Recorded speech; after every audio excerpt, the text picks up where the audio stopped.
Okay, so I'm gonna do a video reacting to a very interesting video that some students recommended me to see. I think it's great. It's Elon Gold. I hope I say the name correctly. I was not familiar with this great comedian.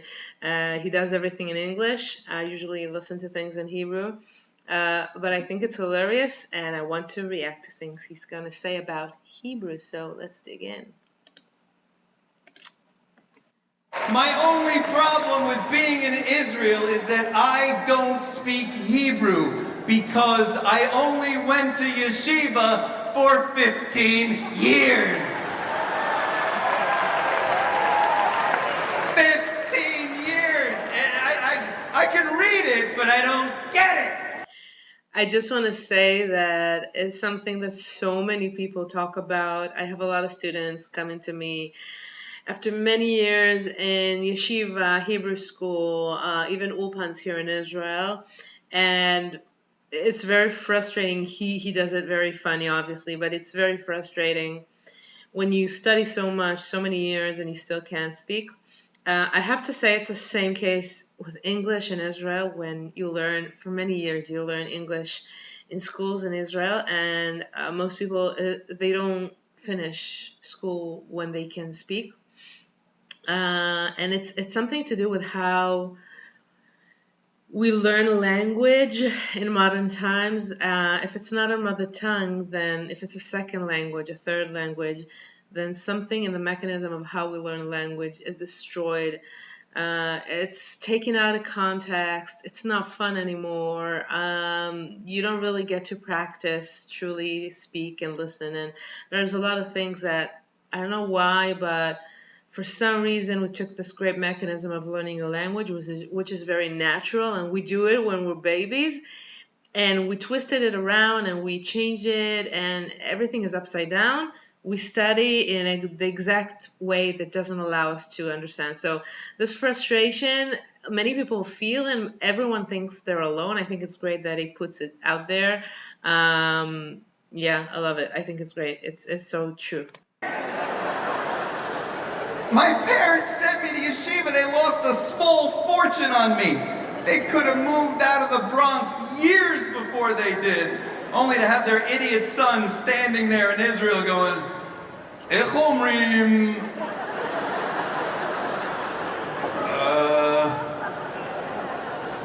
"Ech omrim." Late checkout.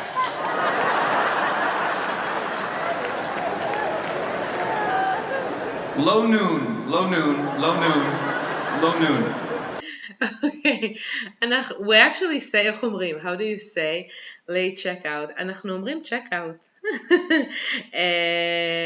checkout מאוחר, מאוחר is late, or אפשר לעשות checkout מאוחר יותר. Can I do a late checkout?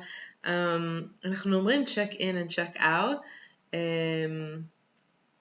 Yeah, we use that. נון זה צהריים. צהריים is noon. So לא נון, לא צהריים, אבל check out מאוחר. שני. שניים. שתיים. שתי o'clock. שתי o'clock. I have a late flight. Shetei o'clock is like 2 o'clock. It depends when. Ours is a very unique thing because we don't have AM and PM. We use the time of the day. So specifically 2 p.m. is שתיים בצהריים. שתיים בצהריים. We just said noon is צהריים. But it depends. Like for instance, 12 p.m. Some people will say 12 בבוקר, like in the morning, and some will say 12 בצהריים.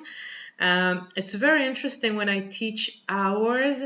It really depends on how you view the day. Some of the hours. So 2 p.m. is it's very clear. It's in the noon, during the noon, צהריים. But 12, it depends. Did you wake up at 11 or 10? Or did you wake up at 7 in the morning? So it really depends. Same thing about evening. So for instance, 5 p.m. or 6 p.m. Some will say chamesh achar hatzorayim, afternoon. And some will even say chamesh ba'erev, in the evening. Again, it depends on when did you get up, but you know it's the time, right? If it's afternoon or evening, you know it's not in the morning. So again, it's kind of weird. Same thing for, let's say, 5 a.m. So some people will say chamesh baboker, in the morning, because it's actually morning, but some will say, for instance, me, chamesh balayla, at night, because I'm still sleeping. I'm sound asleep at 5. So that's kind of a tricky thing in Hebrew. But we understand, because if it's 5 in the morning and 5 in the evening, it's definitely not 5 afternoon or evening. So I think you get my drift. Let's continue. Tonight, halayla hazeh, shetei o'clock. I'm literally reading from the Haggadah at this point. I love it, because he just he kind of emphasizes my point without even knowing, because he doesn't know me. But what he does is uses words from the Haggadah, what we read in Pesach. And the reason he knows that so well, halayla, this night, right? Laila is night, and halayla is the night, or this night.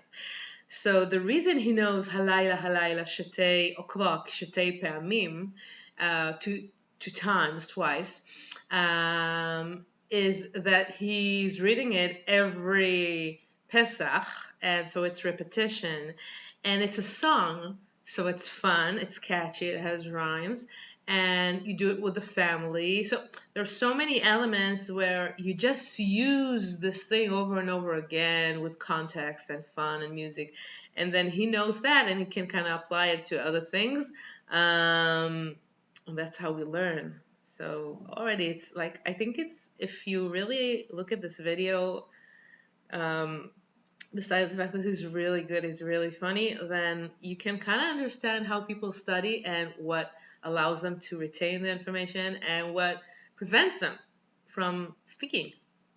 And it's the same with my kids now. We send them to yeshiva in Los Angeles, called Maimonides, or as I like to call it, my money dies.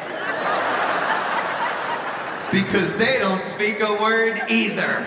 Not a word. We're like one big dopey family walking around Israel with that same dumb one-word answer to the question, "Ata medaber ivrit? Ketzat." Stupid. And I'm not knocking the schools. These are great schools. I'm just saying the curriculum, the focus. The focus is not on language. The focus is on what you're not allowed to do. Don't do this, don't do that. I know that my clothing cannot have wool and linen, but I don't know the Hebrew words for wool and or linen. He's so good. That's funny. Yeah, I guess a lot of Hebrew schools kind of talk about more of Judaism, less focus on Hebrew. But you know what? Even in some schools, in Ulpans in Israel, the focus is on Hebrew, and still people don't know if they're asked or they can speak. So it's not just that, but wool and linen. Wool is tzemer, and linen, I think it's pishtan. I have to check, but I'm just not sure that I understand the English, but I'll write it here if there's anything to correct. Pishtan. Pishtan and tzemer, yes. I know rules, not words. I know that when I eat fish, it has to have... Correct. And the Hebrew words for fins and scales? Exactly. Not one of you, not even the Israelis know this. This is weird. Okay, so fin is snapir, and scales are kaskasim. Kaskasim. I do know that. But you see everyone laughing. Everyone relates. And again, it's not just Hebrew. It's languages in general, because that's exactly how I felt with English when I studied in school. I went through I don't know, from third grade to 12th grade. I'm not good at math. This is something that I haven't figured out how to study, but for many, many years, I've learned a lot of English. We have a lot of hours, and it's very important. And still, I couldn't speak. I didn't learn my English from sitting in class. So yeah, קשקשים וסנפירים. It's crazy that I know what fish I'm allowed to eat, but I don't know how to ask which seafood restaurant in Tel Aviv is actually kosher. Because you can't just walk in there and go, are you kosher? Because they'll look at you like dumb American. Kosher, please, of course we're kosher, please. It's the Holy Land, everything holy, kosher, please, come. No, but do you have like a hechsher, like a symbol? Is there like, oh you, oh me, oh everyone, please, come, bo. You can't just say, are you kosher? You have to try to speak Hebrew. Again, I'm just standing there like, yesh, lobster, po, ain lobster, cane lobster. Ain lobster, cane. Okay. It's amazing. He's great. So yeah, most I mean, seafood restaurants probably are not super kosher, but how do you ask for something kosher?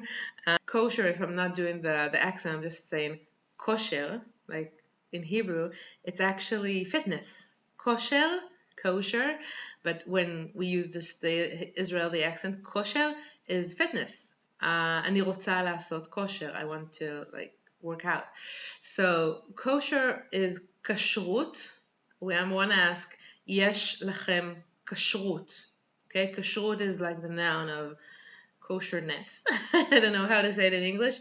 And the way to do it is like, if you're not sure, probably if you ask יש לכם kashrut, if they don't, they say they don't. It's very hard when you ask it correctly to say yes if you don't have it. It's something that probably won't happen, but if you want to make sure, totally sure, then ask for teudat kashrut. Teuda is like the certificate for them being kosher, and they have to have it. They have to show it. Basically, they have to put it on the wall.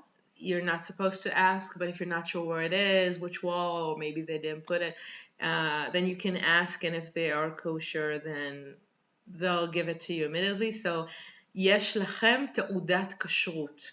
This is for sure like the perfect question, and if they say yes, then it's okay. And if you still want to see it, then you can ask, אפשר לראות? Can I see it? And it won't be a problem. It's kind of playing with can, and can is yes, and we don't have it. There is none. So yesh is I have, or there is. We just say yeshli, I have. Yesh po, do you have? There is here. Like if I translate it into English. And en is the opposite. I don't have is enli, or enpa, you don't have here. Like there is not here, this thing. So it's like the negative of to have. It's like you don't have something. Can, yes, and you don't have. They're also muscles. אבל low muscles? I know, but what about? It's so crazy to know laws and not know how to communicate with my people in our homeland. I don't need to know all these laws. Like I know that if my ox do I have an ox? Not at the moment. Ox, I think, if I'm not mistaken, is shor. Again, if I'm mistaken something because of my English, just a second. Rega. Okay, sorry. I just had someone at the door, so I had to stop. What I wanted to say is that ox is shor. Again, if there's anything that I mistranslated, because these are not words that I use in English so much, So because of the English, I'm not sure, but if there's something that I'm not sure of, then I'll write it. I'll correct it here on writing. But I love the fact, I was actually touched, truly, to hear that it's important for him to speak Hebrew when you come. And like when he said, my people, homeland, I get very emotional and excited about it because I always view every one of our people as my brothers and sisters. It doesn't really matter where they live, and it's fun to hear that he feels the same way. It touches me. It touches me very much, very deeply, and I think there's this connection. And when I hear other people feel it, it means a lot. I have to tell a short story that when I went to London, I went to teach in the UK last year, and I met someone. I went into the bus from the airport, and I kind of mixed I didn't know how to buckle. I tried to do it in the wrong side than the UK, and this very nice man helped me. And then he asked me where I'm from, and I said Israel, and he immediately started speaking Hebrew. He knew very very well, not everything, so he kind of spoke Hebrew and then English and then Hebrew, Hebrish as we call it, and it was such an icebreaker because we just spoke. I think it was 40-minute drive, and we just spoke the whole drive about different things, but about Israel and Hebrew, and then different other things. And a year passed by, and we still write to each other. Shabbat Shalom and Happy Holidays and Pesach Sameach and Shana Tova and all of these things. We still connect just because we're from the same, like something happened. The Hebrew broke the ice, and when he heard that I speak Hebrew, and he managed to speak a little bit, and it kind of connected us. So I think this language really is a huge connector. So let's continue. But I know that if my ox gores my neighbor's sheep, I am liable for the damages due to my negligence of my broken fence that I never fixed. That I know, but I don't know how to apologize to my Israeli neighbor for his dead sheep. Slicha.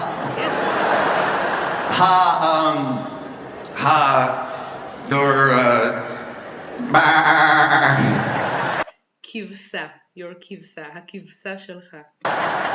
Shelo, shalach, shalcha. שלך, if it's a male, yours, for singular male, and shalach, if it's for female. There's a video about it, by the way, that I did. I'll put it here in the description. Oops, sorry. I'll put it here in the description, and you can learn it. But yeah, slicha. Slicha is good. Haba, who lochai? Lochai is not alive, or met is dead. Who met? Anymore. Leolam ba'ed. It's ridiculous. Yes. Okay, so just wanted to say I love this sketch. I love this video.